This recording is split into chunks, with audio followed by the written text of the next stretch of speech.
So I'm working on this, and Chance gets back from a termite job. Doesn't realize what I'm doing, but he's happy that I'm fixing a rig, right? Yeah, oh yeah, because it's my rig.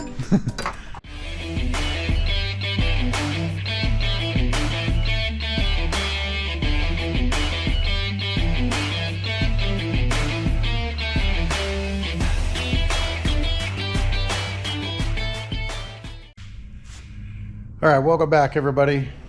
I am in the shop again today. Want to update you guys on a couple of projects that I'm in the middle of. You're familiar with this. This spray rig is almost there. So we've installed the pump, ready to go. We've got the motor working. I know it's going to pump. I don't want to turn it on because I learned something about the pumps, and I'm going to come back to that. Off camera, I did test this electric motor that's supposed to wind the reel up, and it's seized, so it's no good. So that's going to be part of a project that we'll look into. So there's two options. I can either replace the motor, I believe, get a chain and make that work, or I can take this cap off and get a handle like you've seen me do on the rebuild and put just a crank handle on it and then a locking pin. So those are the options. I think what we've decided to do with this sprayer, since it's in working order now, is go ahead and finish the process by taking it apart, sandblasting the frame, and powder coating it like we've done on the other ones, which means I'm gonna have to take it all apart anyway and redo everything anyway. So we want to make it look decent and presentable. Part of having good equipment is the message that you're sending to your customer. I care about your job to have good equipment. While it works, it functions, it's not pretty. I guess that's what you get out of a storage unit. So that seems to be what we're planning on doing with this. Now, updating you on the trailer. Last we saw, we installed the toolbox and the lights. Changed the oil, did that stuff. Off camera, I went ahead and pumped out the oil in the gear case and put new oil in. There wasn't much in there. Put new fresh oil in there. Everything looks good. You may wonder how I pumped it. If you don't have one of these, they're called Mighty Vacs. They work really well. They're like a bicycle pump on a canister with hoses, and you can actually pump in or out fluids and then pop the cap and dispose of it properly. So that's what we did. We pumped out the oil in that. So that's where we're at on the trailer. Now, to do still, the recoil on the motor itself. I showed you I had a backup one. And the fenders, remember the fenders? I ordered fenders. They came in. We have fenders. So these are a little bit different than what was on there. And they don't, so the ones that were on there reached from up here all the way down here where they tack welded them. The new ones do not.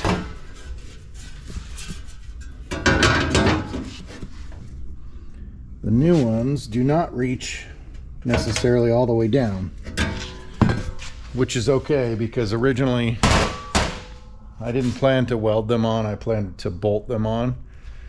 That way we can keep track of the bolts and make sure that they're in good shape and that it's not going to fall off. So obviously this is bare metal, needs to be painted, so we'll have to do that. I've got two of them. Okay, I mentioned these pump motors. I didn't want to run that unit over there until later because yes, the pump is good and I can test it, but by buying that new pump and reading the literature that came with it, it does say that you're supposed to oil these after each use, which they're not specific on the oil type. I'm guessing that since that roller inside, once it corrodes or rusts, it's not going to last as long. So they're saying we should put oil in it after each use, which if you look at this one, this is the output, this is the input. Here's the bolts to access the inside, which means we'd have to take it completely off. And if we undo this, we'd have to redo the seals. So the only way to get oil in this is to somehow get oil through this hose and into the pump itself. And that seems like a lot of a mess.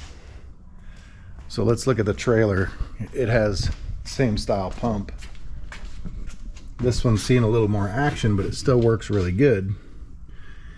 Here's the output side, and this is the input side. And then the bolts and everything, same way.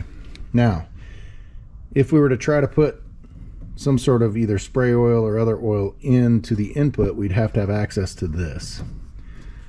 So here's the first project that I'm going to do. I'm going to figure out a way to get a quick coupler right here to access this line to get oil into the pump motor after we use it. So I went to the local hardware store and I bought what I could find. Now, there are some hose connectors that are called cam style. They have their own seal. You put the male and the female together, and then they have these clips on each side that clamp down. That's what I was looking for. I went to the local hardware store, couldn't find any. They didn't have the right size. They had huge ones. But I could buy them online, but I wanted to support local. So what I got was this style of connector, which is a quick couple for a garden hose. We use that style to connect to our tanks. This would be the same fitting. This is the male end, and then the female end we put on our hose so we can quick couple it. They're not 100%, so this one may have a leaking issue, I don't know. We'll have to see how well it seals. We use them on a pressure washer too, which is nice because then you don't have to screw it in every time. So this is what I came up with. Now, it's got threads on it. So this is how the connector works. That end goes in there and it clamps together. So it's got fittings for a hose, which isn't ideal for what we need, because what we needed is this, not a garden hose, but an actual hose barb. And so what I need to do is I need to put that in there. I want to just show you, this is a pump that broke. This stopped working. I want to just show you real quick kind of what they look like once you take it apart. So there's the face. The face has a bearing that sits inside there, and then a seal that goes over the bearing, which if I wanted to get oil in there and I pulled this off, I'm ruining the seal and maybe buggering up the bearing, but that's the only way to get inside. Inside it has this. Now this one obviously was never oiled because it's very corroded. It has these plastic rollers, that's why they call this a roller pump, that sit in here, and the plastic seals against this housing. So with this in there and then the rollers in there, what it does is it's able to suck water in and spit it out over here by using the rollers, and they're going to continue to roll. But clearly you can see that if it doesn't have oil on it to keep it from corroding, it will corrode.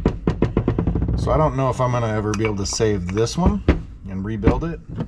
I do plan to rebuild some pumps, like for example this one that came off of that old rig from the storage unit. That one will get rebuilt. Off camera I did my first rebuild because I wasn't sure how it was going to work, and I rebuilt this one. Now this one comes off of our Termite pre-treat truck. This was actually the backup, and I rebuilt it so we have a backup.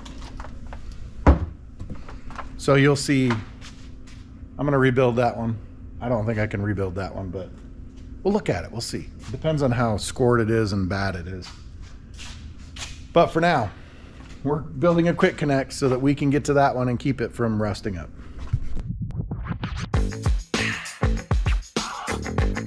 So here's what I made.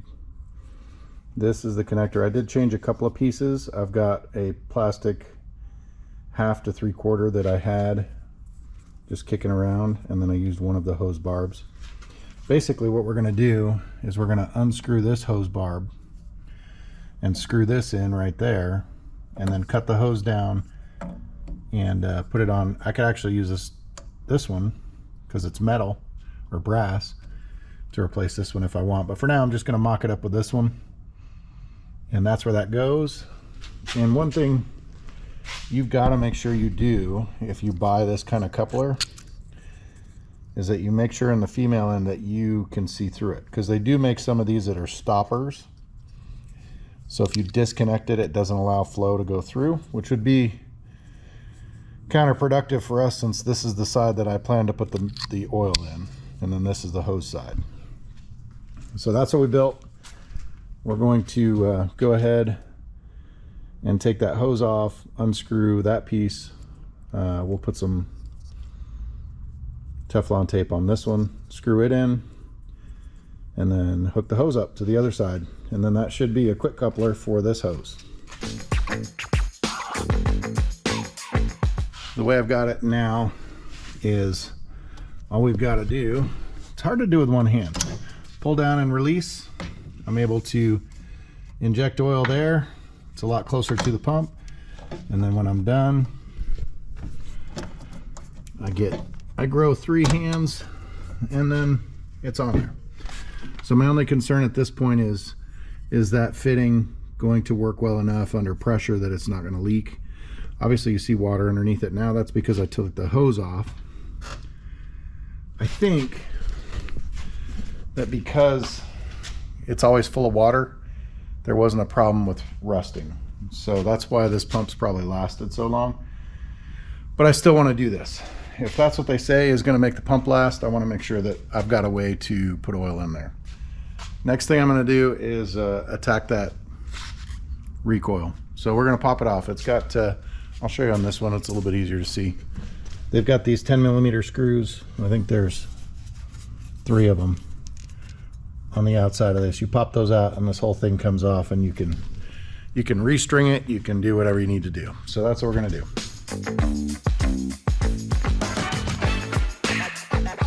Okay, I've got the recoil here. So it basically is just hanging out. So there's 2 things you can do. If you've got too much rope, you can pull this. There's a metal bar in here. You can pop it out with a screwdriver, and that's what the rope is connected to. And you could just shorten up your rope. But we want to look at it and see what the actual problem is. I think I want to replace the string on this one. So that's what we're going to do. We're going to undo this, unwind the string, and it's connected right here. This is the other end of it, and then it's just wrapped a few times. And this has got a little, it's a thin wire spring that holds it. So you don't want to undo this necessarily. And then your rope just gets wound back up. So I think we're going to replace that string. So here's what I do. Right here I've got the actual rope. It's not horrible, but to replace it, all I do is either untie this knot or cut it off, pull it out, feed a new one through, tie a knot, and then let it wind up, and undo this end too. So what I recommend is you put something through there to hold the spring. Cut this one off, pull it out, and then I'm just gonna wind this back a little bit more, maybe get the last turn on it. Now I can feed a rope through there and tie it. Now I'm gonna put this rope on this one, and to do that, I think I'm gonna deal with this end first.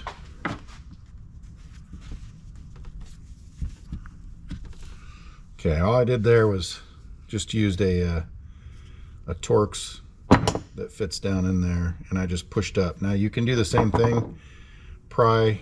This is just rubber. You could just pry in there to get this metal piece out. And you'll see all it is that I've fed the rope through that hole and tied a knot. So to undo it, we'll cut the knot off, pull this rope out, get rid of it, put the new one over here. Now you want to feed it up through, then go through this. Can I take that for you?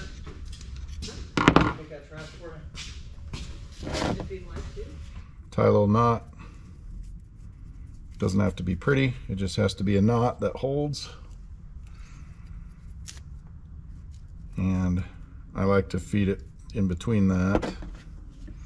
And then you can pull it right back in. This is a little bit tricky because this rubber piece is tight. You just feed it in there, and that's how the rope hits that end. And now we can just do the opposite on this side. Feeding it back through the hole. And I've got it twisted, but it's not twisted enough. There we go. So then we're just going to pull this up. I'm going to shove this back in to hold tension on the spring. Again, just another simple knot. Make sure it's tight.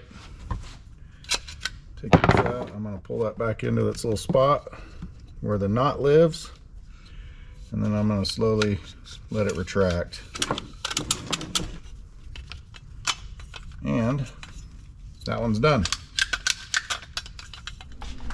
Have you ever been on a job when a rope broke? Yeah. Yeah, it's not fun. So here's what I have. You didn't see this, but I have a backup. So we can put this in the trailer. It's 3 bolts, 3 10mm bolts. You just put it on and off. That'll be a lot easier. So there's a backup in case the rope breaks, but we replaced this one, so it's good to go. And we can put it on.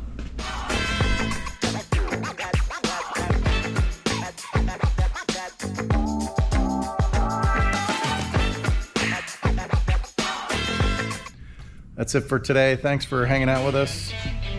We'll see you guys on the next one.